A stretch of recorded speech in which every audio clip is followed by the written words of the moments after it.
Welcome to our channel. Today we how to enable local testing workflows in Retool. Easy tutorial step by step clearly. To enable local testing workflows in Retool, first, open your Retool dashboard.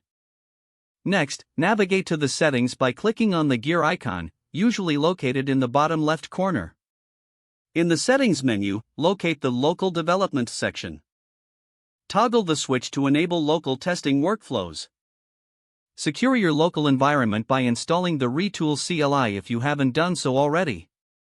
Open your terminal and run the command to install the Retool CLI. After installation, authenticate your CLI by entering the command provided in the Retool documentation.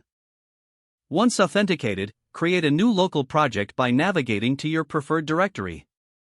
Run the command to initialize a new Retool project.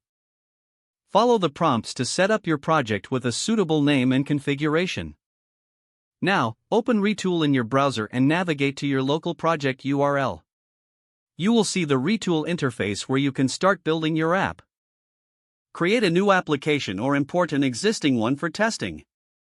To enable local testing of components, ensure your app is connected to mock data or a development API.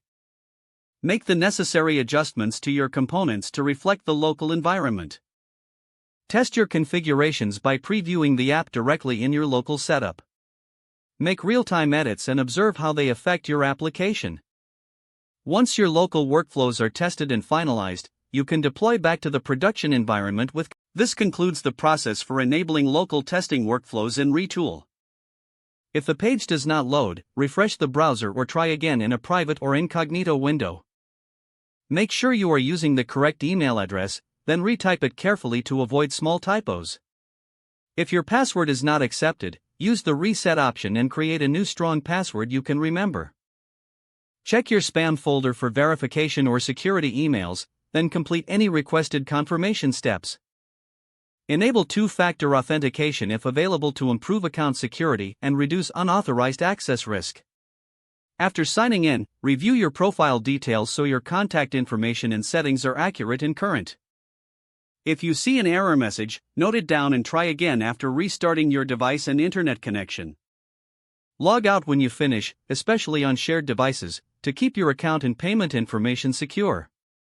If the page does not load, refresh the browser or try again in a private or incognito window.